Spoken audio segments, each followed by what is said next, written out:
Greetings, everyone. Good morning, good afternoon, good evening, wherever you in this beautiful world you might be. Today, I have a special treat for us. I have my good friend Tom Grant as our guest for today. Tom is a founder of True Blue U and a chiropractor by profession. His mission is to help to train, inspire, motivate, and enlighten people to seek the best version of themselves, and that's what we're going to talk about. He's got a beautiful story and an even more beautiful mission. So, Tom, good morning. Thank you for being on the show, my friend. Good morning, Payman. Thanks a lot for having me on today. It's exciting to be with you and your followers. So it's Thank you cool. very much. It's my pleasure. So first thing first, tell us something unique about you that not many people know, but that's a very big essence of who you are as a person, as a human being. It doesn't have to be something professional, something that you're passionate about, that you love doing ever since you were a kid, something unique about you that not many people know about us. You know, I have always wanted to help people. It's like the passionate mission of my life is to help alleviate the difficulties and problems that people run into. And sometimes I can help them. Sometimes I don't know how, and then I've got to share them with somebody else to figure out what to do. But I've always loved to do that, and I've always liked to do that through business. When I was 7 years old, I had my very first business. Wow. I was a shoe shine boy. I said, I grew up in a family that was, financially challenged. They had hard times. So if I wanted any extra money for candy or stuff like that, I had to go out and earn it myself. So I begged my parents to fund me, my little GoFundMe with my parents. And I had said, buy me this little shoe shine kit. And they said, what do you want that for? I said, well, because I want to make money and people wear shoes. And so I can go in front of the grocery store where we live and I could shine shoes. So that's what they did. They funded me. And I went out there in front of the local grocery store and set up shop there after permission from the store owner. And I was shining shoes, trying to make some money. Awesome. Anyone inspire you, or why did you choose a shine shoe business and not the typical limited stand like every kid is supposed to go to? Why that business? You know what? It's a difficult memory to pull up on exactly why I picked shoes. I Yeah. honestly don't know why I did, because I was much better at fishing than I was at shoe shining. But I Mm. guess I always liked how when you shine your shoes, you look your best. Oh You yeah. get out there. And back when I was a kid, people wearing loafers that need to be shined instead of tennis shoes was a big thing. So Mhm. it's like, wow, if I could make their shoes look really good, maybe they would like what I'm doing, and I'd earn a living from it. So I guess from the beginning, I've always wanted to try to look and do my best. Mhm. So after that, okay. So tell us a bit more about you. Tell us about what you do, what's your business, what are you involved in? I've been driven to always try to learn something new, do something of value. So I've had a number of companies, and if I look back at the pattern over time as what it is I've got going on is I like to problem solve. So Mhm. when I see a problem, it's like, where can I find a solution for that? And typically, I want my solution. It has to be something that helps everybody. It can't just help me. So if I can't find something that will be of value in what it is I have to offer, then I need to find something else. So I would get with people and say, what are you looking for? And they tell me what they were having problems acquiring, whether it's parts or materials, or maybe people didn't know where to find an employee or whatever it was. It didn't really matter to me. So I would just get out there and just love to solve problems. So that means that I need to learn to love to learn, because I'm a sponge on education, something I love to do. Awesome. Let's go back a little bit to when you were, say, a bit younger. When you were in school, what was your goal? What was your plan? What was your dream? What did you want to become when you grew up? What was your thing for you? Well, I wanted to be an all-star athlete, Which but sport? it was, I really wanted it to be in football, but I was 4'10" when I Oh, started oh yeah. the ninth grade. And Mhm. it's like, and I was 76 pounds dripping wet. So it Wow. ended that football was not my thing. In fact, I had to spend a lot of time on the bench. So in order to get attention, I took my helmet and spray painted it gold. So the coach would see me on the bench because I just really wanted to play. But that it wasn't really my sport. And so that one of the assistant coaches says, hey, Tom, why don't you go into wrestling? That would be your sport, because it's like size and mass, related kind of competition. So I did. My first year in school, about halfway through the wrestling season, the coach said, hey, Tom, why don't you go in and wrestle varsity for us? I was like on the freshman team. He says, you go and wrestle varsity for us. Our guy is sick. So I started wrestling there, and I stayed there the rest of the season and the rest of my high school career. It was a lot of fun. It took me a lot of places. Had a chance to wrestle in the National Junior Olympics for 2 different years and took Wow. 5th and 6th in the nation in my weight class. Nice. Went on to do some Olympic trials wrestling. Never went to the Olympics. That was an unfortunate thing. You know, politics got in the way in 1980 for me to go to the Olympic Games in Russia. That's But it. wrestling's been a great disciplinary sport for me. I've liked it a lot. It's helped me throughout my life. Oh yeah, for sure. And so what would you say, I have a firm belief that sports is one of the best schools of life because I was very involved in school, especially growing up in France and football, which is soccer here. Mhm. Some of the biggest lessons in life that I learned were, for example, team play, being a team player, never giving up, always, pushing yourself, all of these things that, and more importantly, the friendships you make in a team, especially in a team sport. That's something that for me, sports, and that's something that's quite, especially nowadays, is very underrated. That you know we should also push a lot our kids and the younger students and all that to embrace sports. And nowadays, especially, I have quite a few relatives and young cousins, and they all day long they just glued to the iPad or PlayStation and all. It's such a stupidity because they're missing so much on such a good learning experience from sports. So, what would you say were some of the biggest? I mean, the single biggest or the two biggest lessons you learned through your wrestling careers and even before that, your football playing times? Because that's something I'm very passionate because I've been involved with sports all my life, and I can tell you that more later on. But yeah, I want to hear first your thoughts on that. Well, you've touched on a nerve for me because I think that we don't get better because life is easier. We Hmm. get better because life is tougher. Exactly. And I don't think life was meant to be a coasting process from one end Mhm. of from birth to death. I think there is a measure of struggle required to bring out the best in ourselves. Mhm. It seems that if we're not challenged, we don't do our best. I mean, we can think we are, but you're faced with some insurmountable challenges. You start reaching deep inside yourself to pull up something that's hidden or latent, and wow, and a whole new side of you opens up, and it gives you more confidence to grow in different ways. So, for me, I think sports is a great introduction to that. Mhm. It created in me a desire for excellence because I wanted to be the best I could be, and so whatever the sport was, whether it was football or baseball or wrestling. I loved all those things. It was an opportunity for me to test my own mettle to see if I could do the job I needed to. But I never approached it as being, I'm the best there is, worship and adore me. That was not ever been my goal. I love team sports because I like to work as a team. And there, with wrestling, you had a little bit of individualism, actually a lot of individualism, but it was all matched in with a team approach. Mhm. Where if you're in baseball or football, it's more coordinated effort work. But either way, I always loved that kind of work. And I look back with pride that I was a part of a team. Sure, yeah, for sure. So, and then I understand you're a chiropractor by profession. How much would you say is your love of sports was influential in you choosing to go into chiropractic as a study? How influential was that? Or is it something completely Well, yeah. irrelevant? No, well, how I got in it is different. I didn't get into it because of sports, but because I was in sports, Mm, it helped build in me a sense of discipline that I knew that you had to have structure. You needed to follow a plan, and then when times get tough, you find solutions. You mhm. apply those, you measure it, and then you keep going again. So it's this constant process of measuring, analyzing, adjusting, and then repeat. That's what sports does for you. Because if you can't do it right now, then you go and you study, you learn, you practice, you get a coach to help you, and then you step to the next level and you can always improve. So that was something that was ingrained in me already. And then when I had the opportunity to receive some personal inspiration, God inspired me to become a chiropractor because at the time I was working in corporate America. And so I just said, you know what?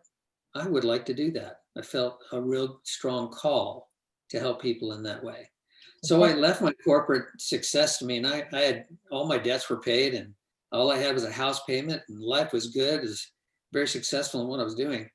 And then I went back to school at age 40 and was running around with a bunch of kids in their 20s. And it definitely enlivened me again. I felt like I was young until I tried to do some of the stuff they were doing. I realized, no, you're the old guy here at 40, so you're not going to go out and do those crazy things. But nevertheless, it was a fun experience for me to go back to school and exercise my brain in a way that was very rewarding to me, very satisfying.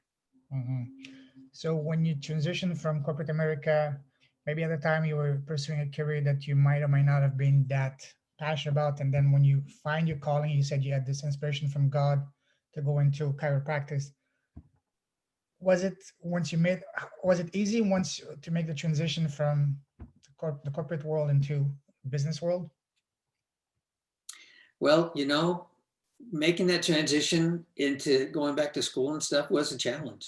Sure. It was, I brought some really interesting tools with me that allowed me to get through stuff, but it still challenged me in ways I hadn't been challenged before. And I liked that. It was frustrating, but I liked it. So while I was going to school full time, and I was pulling somewhere between 17 and 32 credits a semester.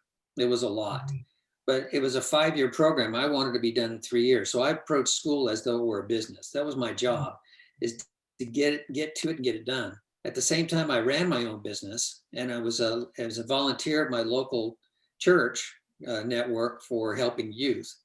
And so I had a very full life going on, but my family did too.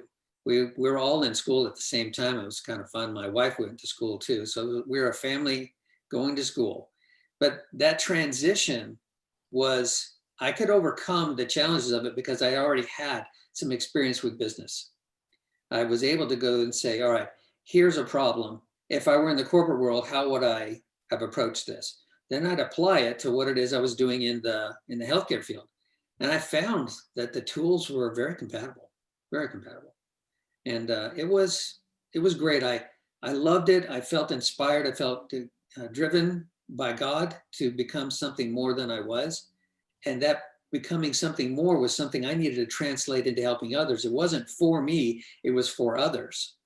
And if I did my job right, I'd help a lot of people and they would help me.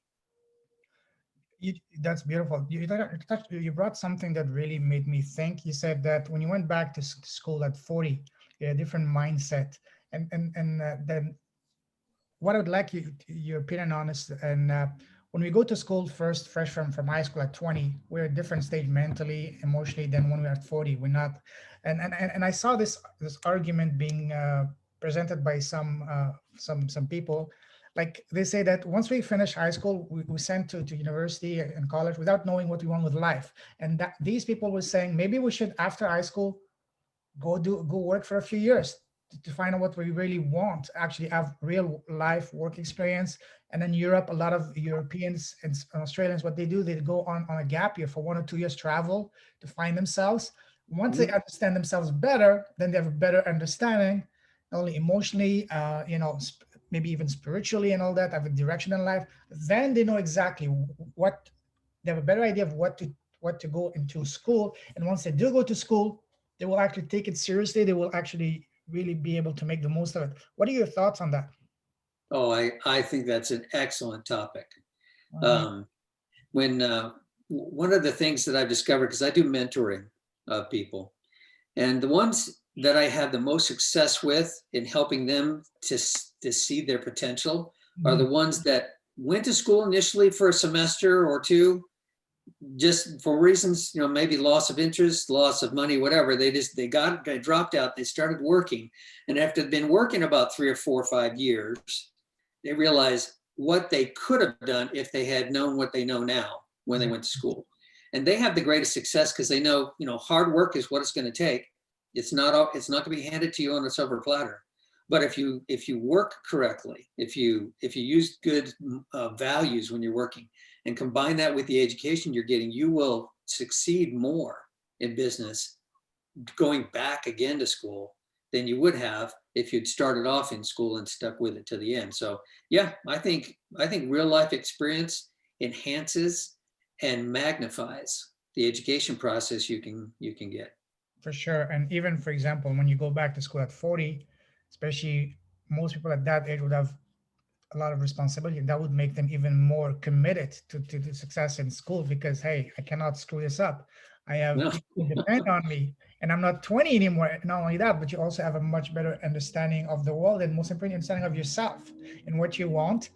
And because you know what you want, you're going to go into something that you're really passionate about and you will be much more driven to actually work hard and get the result as opposed to just being thrown in college at 20 just because that's what everyone does and having no clue and you spend all your time just getting partying and not and whatnot and you're probably not going to get the best or you might end up like what most people do and become like a professional student like jumping from one major to another major. You spend like before you know it you've been in school for like 5-10 years and you have a massive student loan to pay for after and right. and a major that's completely useless. you know I've seen,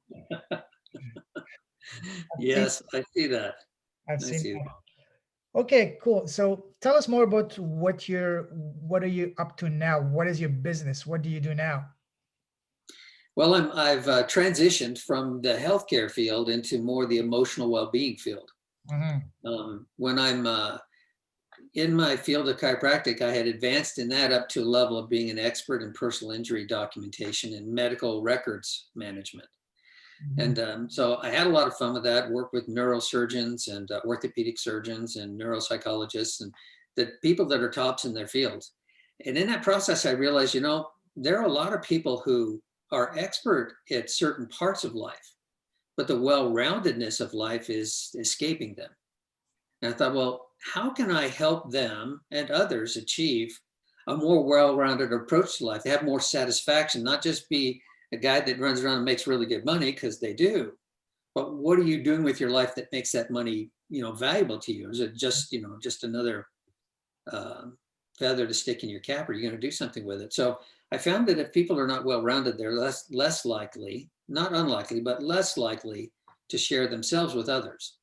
So what I started doing is I started training over a year ago on mentoring and learning how people form their opinions of life, and then what kind of obstacles do they run into when they try to make changes? Because I tell you, Payman, making changes when you're older is a tough thing.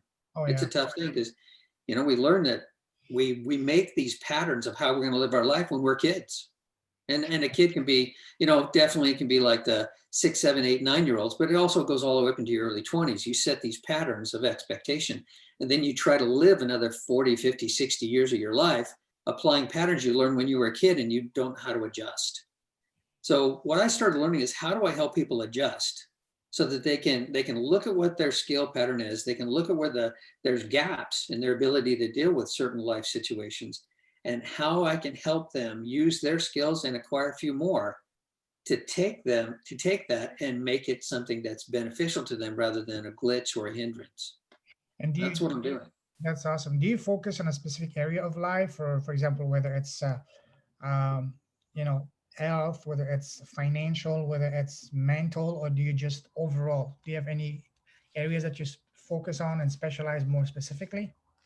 Uh, Most specifically, I'm focusing more in the business person, okay. whether they're the entrepreneur or they're in a management position or they're somewhere where they want to advance in their career, but they seem to be stuck, Mm. or they have goals they want to reach and they can't seem to get past this resistance. It's an invisible wall to them. Mhm. Those are the ones that I focus the most on. I think I can help anybody, but honestly, the where I'm going to be uh, provide my best service to them is taking my corporate world experience, my medical background, and dealing with organization structures and protocols. How can I help them fine tune them, and how I can help them recognize who they are in the process, and how they can either make changes or adaptations to their structure to get the best out of themselves. That would be my optimal person. Doesn't matter what gender, doesn't matter what profession, but if it's in business, I believe that I can help them the most. Tell me about the process that someone goes through when they actually work with you. How does it work? What's the process? Is it like an ongoing, or is it like say a 30, 60, 90-day program? Tell us more about what exactly is the process. Well, what I do is I have a consultation with them, which is like, I think I can't make any assumptions on what your particular challenge is. I need to get to know you a little bit better. So I spend some time doing that. I want to hear what your vision is, what your goals are, what drives you, and where you feel the most passion on where you're stuck. Mhm. And then I can take that based on how someone, it's an easy process, honestly, to understand. And I guess I make the assumption it's easy for everybody. It's easy for me anyway. I look at the results that a person is having, and I know what steps needed to occur to get the results they've got. Now, every outcome we have is based on a choice, whether it's where we really want to end up or not. We chose to be where we are. And sometimes that choice is ignorance because we didn't know. So I just tell them, look, let's get to know you. Let's see what your results are. What do you really want to have? What do you got? And then I can go and I can backtrack through the process and find where they took a wrong turn or where they had a misstep. And we can readdress that and say, okay, why did this happen? What part of your psyche, what part of the mental filtering do you have that caused you to choose one way when you needed to choose another? Then we go back and we rehabilitate that. We revamp how they approach that particular challenge in their life. And then we watch the results and see how it changes. So it really depends on the problem, but typically you're going to be at a 2 to 3 month window on this mentoring process because it takes time to work through the issues. We can ramp it up for sure, but you're going to see your best benefit over a longer stretch of time. And then it's like, we got you where you need to be. What do you need in order to maintain yourself? And then I can provide that, or I can recommend other additional coaching in different areas where I feel that they would be better served. Mm-hmm. I see. And then once they're part of the program, so do you work with your program so far? Is it like based on small classes, small groups, or just like bigger groups? So I have different levels of that. I've got a large group called Life Coaching that kind of gives some good general information once a month. I have specific kinds of courses that will address particular kinds of issues, and that's more a group setting. okay. And then I can do the one-on-one for those who need more particular help. So my recommendation is to go through a course that's specifically to your particular need and let you work out a lot of these things based on some introductory issues. Like, I'm the kind of coach that doesn't want to sit there and say, okay, you pick up a pencil and you write this way on a piece of paper. It's like, that can be taught in a group setting, and you can work through those. You can teach yourself. But when you can't progress anymore, you feel like you're stuck, then we can work the one-on-one. So I'm all for that. I like you to learn. I guess the one statement I like is a scripture, but I paraphrase it to say that you can give a man a fish and feed him for a day, or you can teach a man to fish and feed him for a lifetime. Mm-hmm. I'm that kind of coach. Mm-hmm. I want to teach you how to feed yourself for a lifetime. I'll be there for when you've got challenges specific to your needs that go beyond the particular training you've had to date. But I'm not telling you to throw away anything that you've had before, because I think everything is instructive. It either instructs you on how to progress or it instructs you on how you're not progressing, but everything is there to be learned from. So we take where you're at, we look at where you want to be, and we fashion a program that helps you reach that vision. Okay. That's great.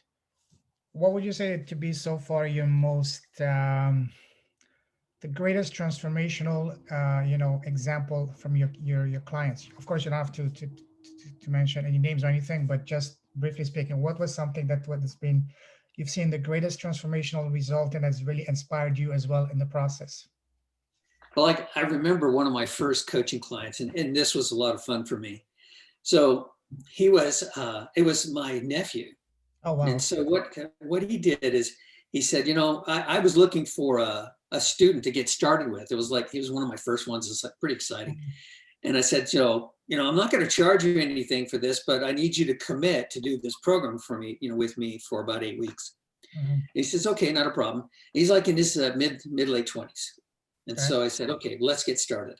And at the time he was working in a sandwich shop, and he was wanting to create video games. So he had a YouTube channel, and he wanted to to be able to create software programs. So he had these three particular focus areas, and he wasn't making any progress. I said, well, how long have you been working on this stuff? Oh, a couple of years. I said, you in school? He goes, no.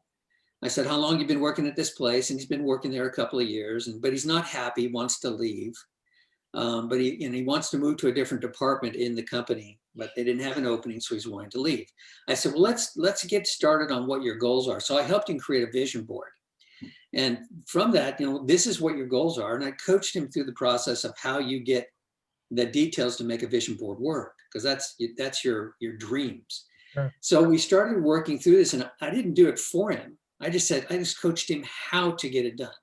And so he did the exploration process of finding what it is he needed to make this vision board become real for him. Then we set up some action steps. We had some accountability and started taking him down this journey.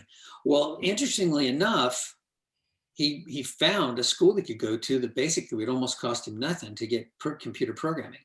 Wow. So that was pretty cool. In that process, we realized that he couldn't start for like 4 months. So instead of leaving the job he was at, he applied for a management position in the company.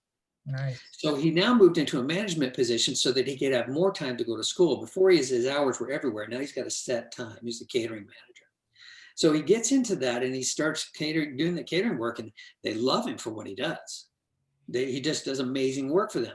And then he's going to school so that he can get his computer programming done. And we set certain things aside. You see, we get a lot of spinning plates in our lives. If we've got too many spinning plates, we can't focus enough in one given area. So I helped him reduce his spinning plates, focus on his schooling, use his work as a means of improving his ability to deal with people. Because, it's about relationships like you and I have. We build relationships, and from that we grow. So I taught him how to build relationships at work. And then along that process, he was feeling good enough. He's decided to get married. So now he's got a fiance too. So he's got all these things working for him. And it's like so exciting to see him achieving things. He's got milestones, he's reaching them, and he's motivated. And his life is focused in a direction to help him achieve things now, instead of just kind of idling his way along. So that's a really successful story that I get a lot of juice out of. It's fun. Oh, I can imagine, especially the fact that this is someone that is close to you and from a family, that's even more special, because if you can do it for someone that close, that almost literally gives you like the proverbial wings that you can do it with anyone, Yes, absolutely. So what's your vision with this? With this business, what's your vision? How far do you want to take it? How high do you want to take it? That's a great question. And honestly, I'm still developing that vision on where it could be, because once I set the vision up, I realized, oh my gosh, I'm looking short. I'm short-sighted. It's like, if I'm looking out, this is what I want to do. It's like, I would love to have probably on the average about 20, 30 mentoring clients going on at any given time. And then I want to have my classes where I can help a larger mass of people, because I think everybody's in a different level of progression. So I'd like to offer something introductory, intermediate, and advanced. So I'm in the process of developing that. And I realized, wow, when I first started off, I thought, well, it'd be good to have 2 clients. It's like, okay, it's like, wow, wait a minute. This isn't enough. This doesn't stretch me. 2 clients doesn't stretch me. I need to stretch. So every time I think I've stretched myself enough, I realize I can stretch a little more. So it is a growing process. Honestly, I can't tell you it's fixed on, I'm going to do this X amount of money and I'm going to help this many people. But what I want to do, as long as I'm happy helping people and I'm helping them progress, that's very rewarding to me. Sure. The other thing that I really want to do is with the increase in my ability to help others comes a natural increase in the amount of income I make. But for me, if I've got enough for my needs, I want to help other people. Exactly. So I've got some people that I admire, amazing people that go out and help in third world countries. They get water for people. They do vision for people. They provide healthcare they can't get otherwise. It's like, and then there's always these, perpetual education funds you can contribute to lift the lives of others. That is incredibly empowering to me, Pam. And it makes me get up in the morning when I don't want to get up. I think, man, I've got people I need to help. Let's get rolling. That's very well said. And that's a perfect segue into the next part, which is basically the theme of this show is leaders with a heart, and that means people not necessarily, I mean, yes, the people that are doing good things, but also they have a beautiful heart, that are building businesses with a purpose, mission, and a heart. So what is a cause that you, Tom, are really passionate and dear to your heart, and that you would like to either are currently helping or you would like to get involved with? Well, like I mentioned, there are some that I want to get involved with.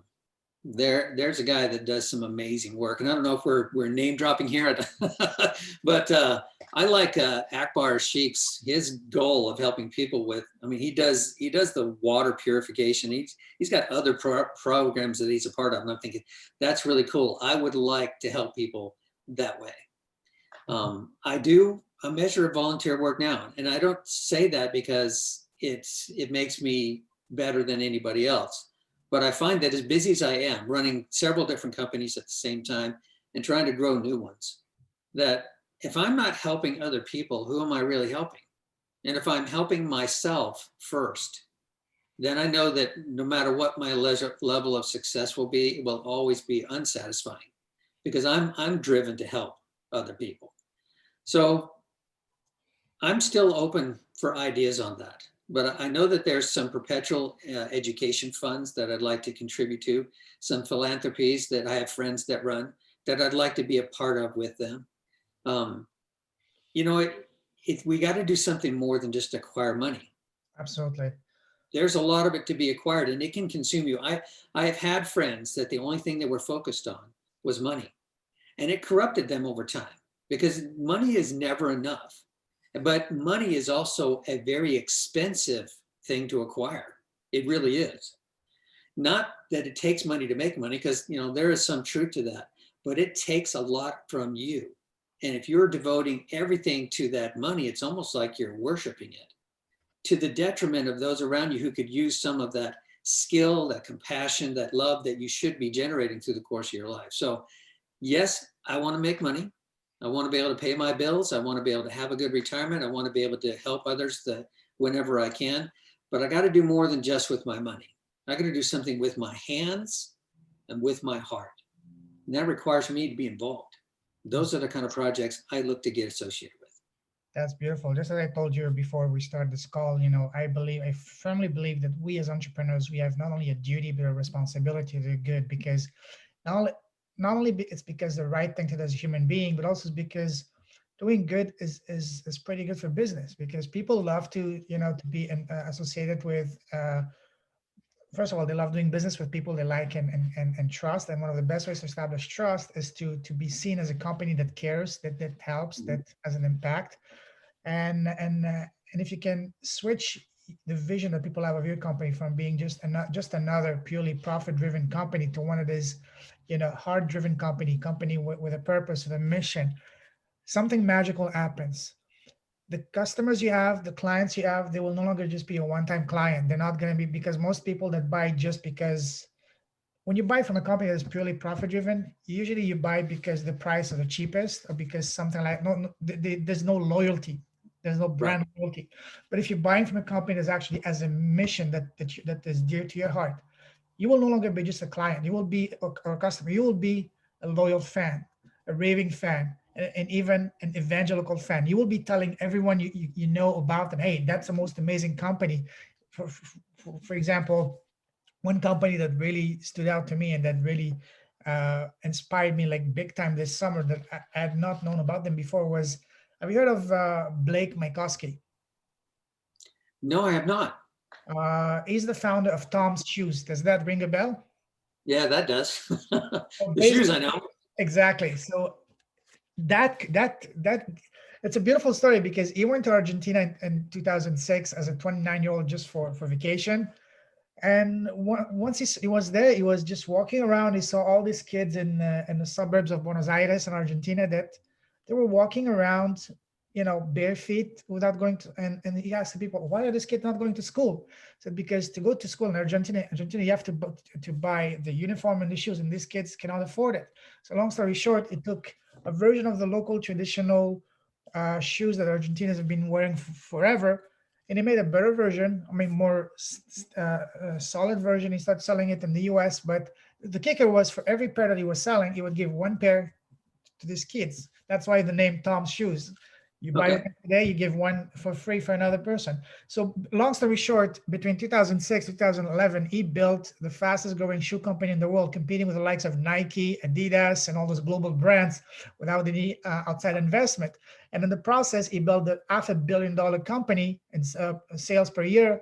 And the most amazing aspect was that he was able to give 88 million pairs of shoes to kids around the world. Imagine that, 100 million pairs of shoes worldwide. First, he started in Argentina, and then in Africa and India and all the countries that are in need.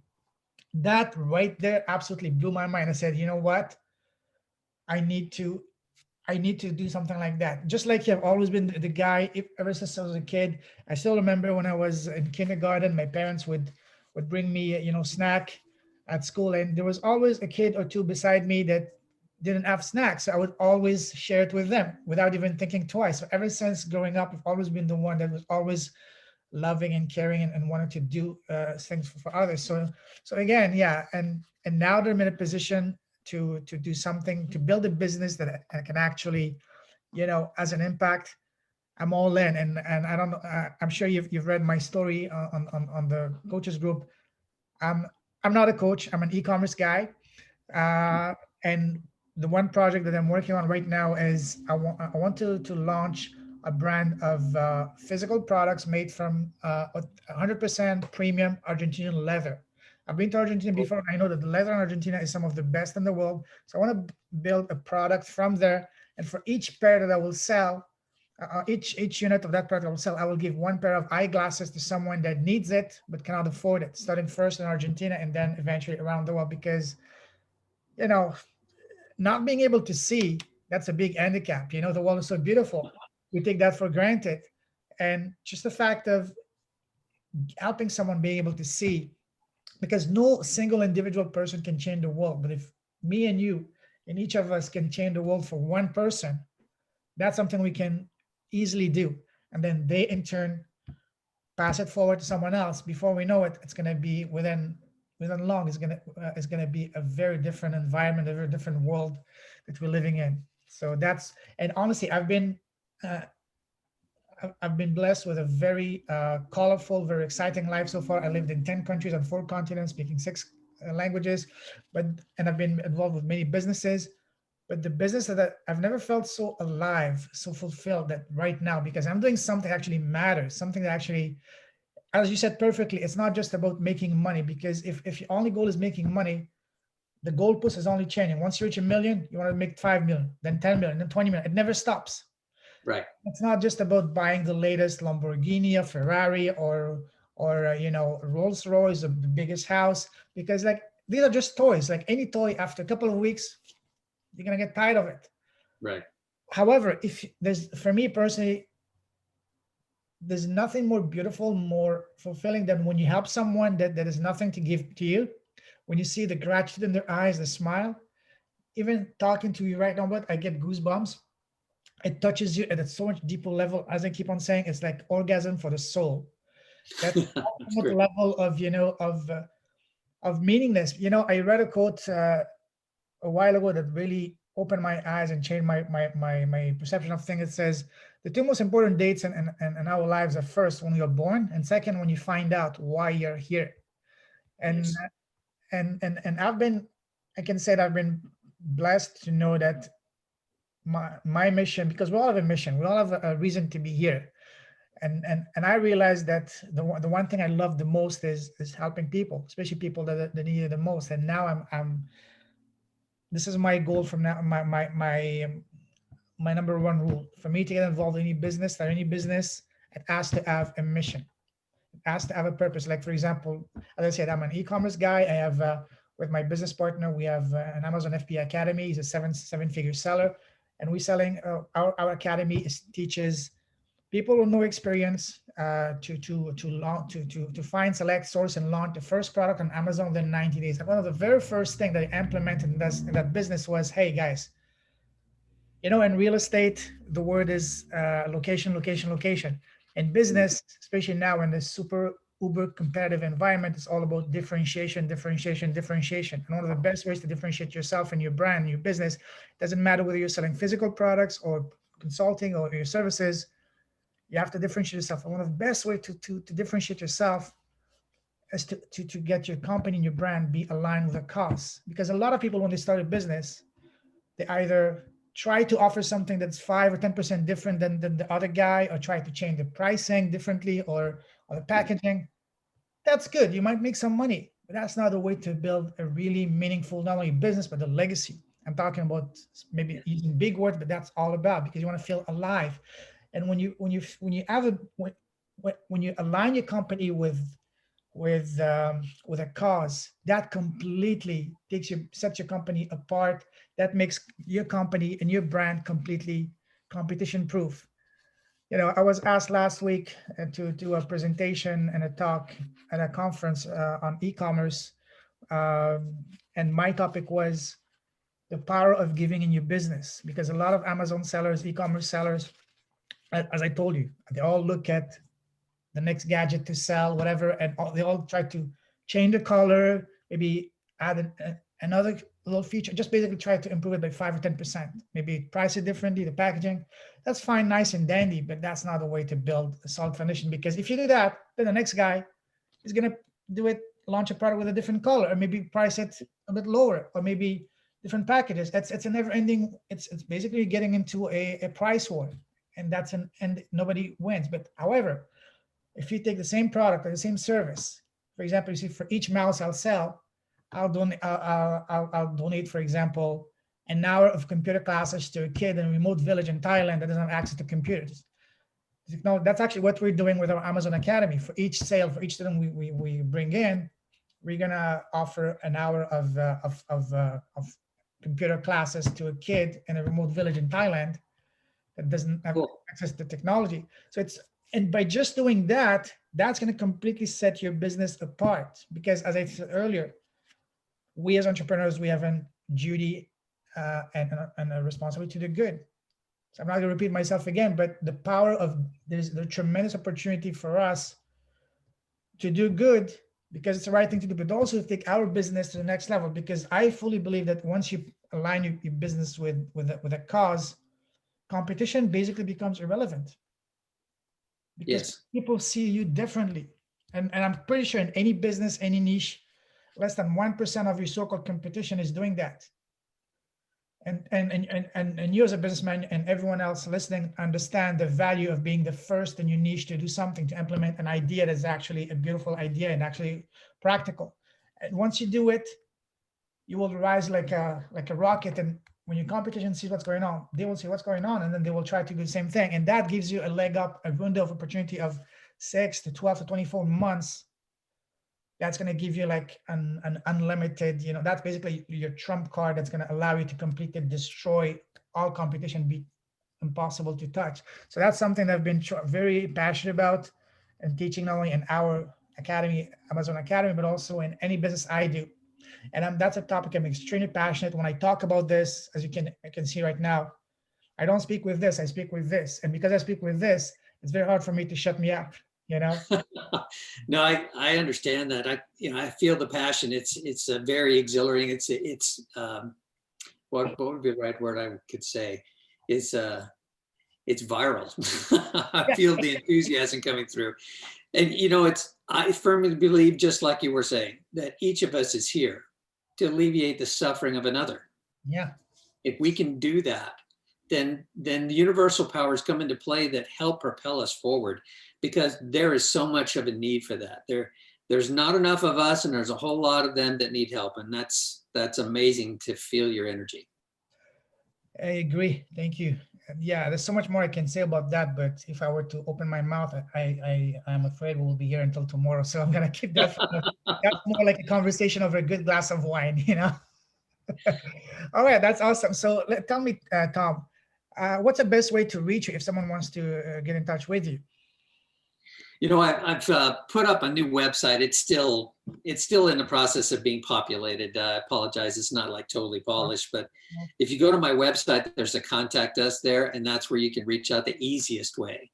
And if you don't mind me saying, I can tell them how to do that. It's True Blue U, as in the letter U. So TrueBlueU.com.